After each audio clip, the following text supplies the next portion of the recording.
To take a look at Office 365 and in particular how to use a company email address. Geez, this shirt is like blindingly red, isn't it? Sorry, you guys are probably all covering your eyes right now.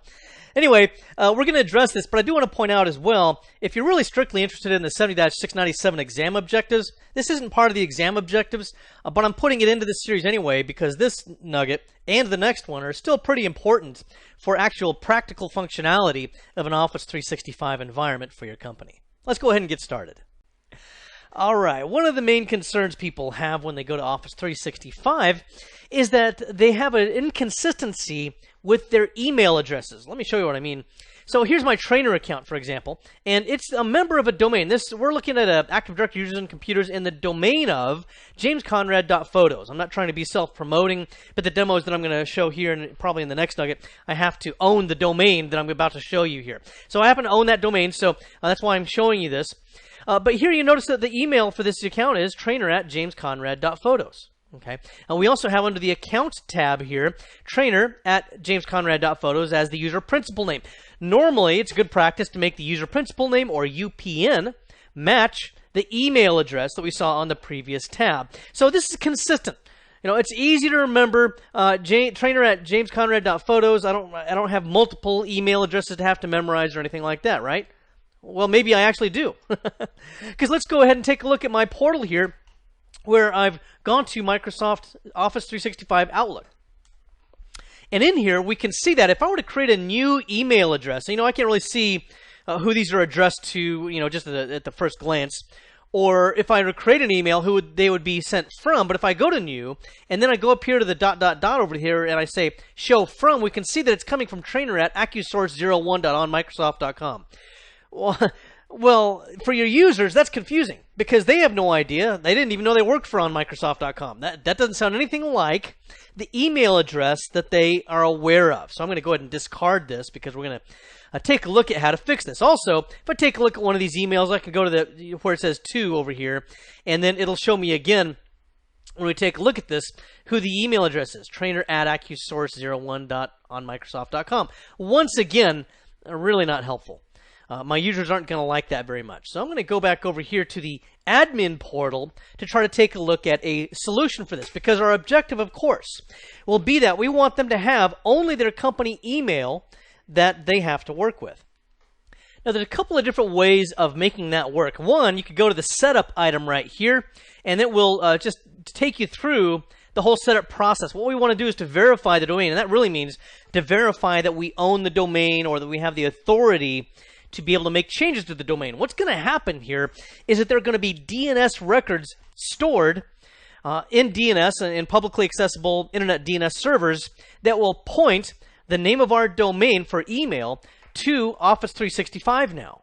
And so anytime now when someone sends email to trainer@jamesconrad.photos, instead of going to my, maybe my own Exchange servers, which maybe I'm retiring in favor of this online solution of Office 365, well, now it's going to get redirected instead to Microsoft's servers and to Outlook within Office 365. So those DNS records can only be created for me if I can verify that I own that domain and I have authority to allow those records to be created. And then we could add users if we want to. There's a couple of different ways of doing that. And if you already have an existing Exchange solution and you've got mailboxes that are already there, contacts, things like that, you can copy that data over from your existing Exchange into Office 365 and Outlook. It's actually pretty slick, and it works pretty well here. Then you can just start the mail delivery, just kind of start getting going with it. And there's a guide here if you want to look at some more details. But the basic idea here is you just click Start Setup, and it takes you through several wizards, if you will, or next finish pages to get you through this whole process. So the other thing you could do is if you wanted to do it kind of from scratch, not use their sequence right here, you could just go over here to Domains, and then you would just, I'll just click on that. You just go to the Domains, and it shows our existing domain, which again is not very helpful to most of my users. And then I would just simply click on Add Domain. Okay, but for our purposes, I'm going to show you how you can do it in the simplest way, and I'll just go to where we were earlier. I'll go to Setup up there at the top, and then click Start Setup, which takes us through the steps we see here. Now, what we want to do here is to do we want to copy data for my users? And again, you can choose what your Exchange server is, or even if you're taking it from Outlook or an existing Outlook solution or Hotmail, Gmail, lots of other solutions there. And when you do that, you can specify how many users you have as well, and that will kind of tailor the solution based upon that as well. Now, I don't have any data to copy over, but just be aware of the fact that you could do that if you needed to.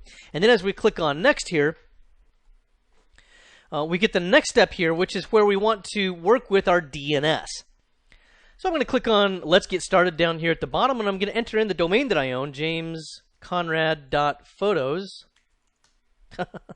Photos, and then we'll go ahead and click on Next, and it's gathering the information about that. One thing that makes this very easy is if you have it hosted with GoDaddy.com, which I do, then it kind of packages the whole solution up together for you. So all I would have to do here is to sign into GoDaddy and to allow it to work through kind of that GoDaddy portal for me on my behalf. The other thing you can do is if you want to sign into GoDaddy, you can use text record to verify that you own this domain. And what it will do then is it will create a text DNS record for you, and you have to go into that and look at it, and it gives you a unique sequence of numbers that you can then match. And by doing so, you can prove that you do indeed own that domain. So I'll just go ahead and click Sign In to GoDaddy here. I'm going to go ahead and I'm going to always allow pop-ups from Office 365. Then I'll enter in my credentials here. Once you've entered in those credentials, then it just gives you, it's asking you if you are going to allow these changes to be made. I'm going to go ahead and accept to allow Office 365 to change jamesconrad.photos DNS records. Now they've verified that I actually do own jamesconrad.photos. So the next thing we'll do here as I click on Next is we're going to update some user IDs for my current Office users. So for example, I've only got a couple of accounts. This is the first one, my trainer account, and then in a previous nugget in this series I created Haley Hansen right here.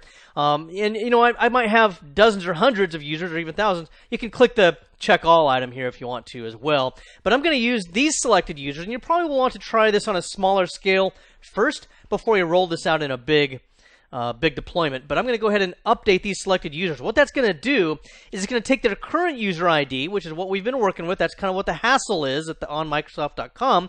And it's going to change the user ID now to trainer at jamesconrad.photos. Now, here's a couple of benefits with this. Not only does this work much more streamlined and more user-friendly for email, it also will change my logon through my portal for both me as the administrator as well as my users, so that my users don't have to log on as H Hansen at AccuSource01.onmicrosoft.com. She'll just have to log on as her email address, basically. So it's going to make it much, much simpler for them as well. And we see that 2 users were successfully updated, so we go ahead and click on Next. Now, it's telling me I'm going to have to sign out and then sign in using my new identity here. So I'm going to sign out, and when I come back in, we'll see that we have this new sign-in process. All right, and then having logged back in and asked if I want to add additional users here to the jamesconrad.photos domain, I don't really want to do that because that'll just create these users in the cloud, and they'll really still be disconnected from my Active Directory domain in my corporation. And that continues to be a problem for the other accounts I still have up there, like Trainer and Haley Hansen. We'll address that in the next video, though. But we're going to go ahead and not add any users, so I'm going to go ahead and skip this step. And then the next thing we need to do is to add the DNS records to our domain here. And that's going to be done at my registrar. And I've kind of already given them permission. So I'm going to go ahead and click on Next here. And it's going to create these DNS records. Now here, it says I can't choose the option because the domain registrar isn't supported, which is strange because they are supported. Microsoft does support GoDaddy.com, so I guess I'll have to do this manually in this case. Maybe it's a good learning experience so that you can learn exactly what kinds of things have to be done. This would also be the case if you had an existing public website, for example, that you wanted the public to be able to click on. But I'm going to go ahead and go through with this. We can specify which services we want to use in Office 365, and you can read these for yourselves. They're not too terribly difficult. And then we'll go ahead and click on Next again, where it's going to apparently add them for me after all. So it's going to add these records for me on my GoDaddy account, on my GoDaddy DNS records. So I'm going to go ahead and add these records. And after having entered in my credentials here, I'm just going to confirm and accept that it's going to make those changes at GoDaddy.com. And then I'll actually go to GoDaddy.com so you can see how that looks. Let's just give it 5 stars. How about that? Oh, great. Now it wants my commentary. Well, forget that. Okay, so I'm just going to go ahead and finish here, and then we'll continue on. Now then here I've jumped over to my GoDaddy account and I've gone to the domain of jamesconrad.photos. You can see some obvious additions that Microsoft has made here, such as Outlook and Microsoft and Windows and links. Some of those sorts of things are obviously Microsoft additions. Here also they've changed or added an MX mail exchanger here for us so that it will be directed to the appropriate location as well, the appropriate mail server. You don't need to memorize all of these or anything like that. My only point here is to show you that Microsoft did make these additions. Now, once we're done here, if we go back into admin, we'll see that the domain setup has been complete. If we go to domains down here, then it will show up here as no action required and that setup is complete. You may still see a little, I think it's kind of an orangish looking triangle that appears saying that it's still completing that process. That may appear for several minutes or so until it kind of catches up to itself, but it actually is indeed done. Now let's go ahead and check out some mail here. And when we go into this now, we'll see that if I create a new mail message and I go over here to the ... and choose show from, we'll now see that it does indeed come from trainer@jamesconrad.photos. And I can also send mail to that address. Or again, it will also receive mail, still continues to receive mail to trainer@accusource01.onmicrosoft.com. Boy, isn't that a mouthful. But obviously I want to use this as my primary. But I'm just going to go ahead and discard that for now. And then I'll also be able to receive mail to this account. For example, I just sent myself an email somewhere. Let me refresh the screen here and see if it'll pop open here in a moment. And I just heard in my ears the little chime saying that the email did come through. Oh my gosh, I'm my biggest fan. Okay, so we see that email is working properly here.